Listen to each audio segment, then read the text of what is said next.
সম্ভাব্য FIFA ASEAN cup ও সাফ চ্যাম্পিয়নশিপকে সামনে রেখে জাতীয় দলের পরিকল্পনা স্পষ্ট করলেন কোচ টমাস ডুলি। আসিয়ান টুর্নামেন্টে খেলা এখনও কাগজে কলমে চূড়ান্ত না হলেও বাফুফের শীর্ষ অগ্রাধিকারের তালিকায় রয়েছে এটি।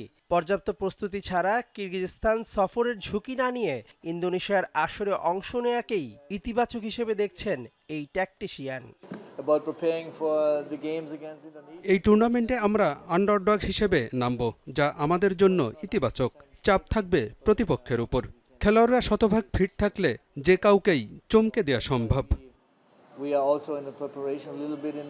দীর্ঘ ২৩ বছরের সাফ শিরোপা খরা কাটাতে আসিয়ান কাপকে আদর্শ মঞ্চ হিসেবে মনে করেন কোচ। তবে ২১ সেপ্টেম্বর থেকে শুরু হতে যাওয়া ফিফা উইন্ডোর আগে খেলোয়াড়দের পর্যাপ্ত ম্যাচ অনুশীলন ও শারীরিক ফিটনেসের ঘাটতিকে বড় চ্যালেঞ্জ হিসেবে দেখছেন তিনি। আন্তর্জাতিক ফুটবলে ৪ সপ্তাহের প্রাক মৌসুম ফিটনেস ট্রেনিং ছাড়া লড়াই করা কঠিন। ক্যাম্পের স্বার্থে ক্লাবগুলোর উচিত নিয়ম ভেঙে অন্তত ৭ দিন আগে ফুটবলারদের ছাড়া।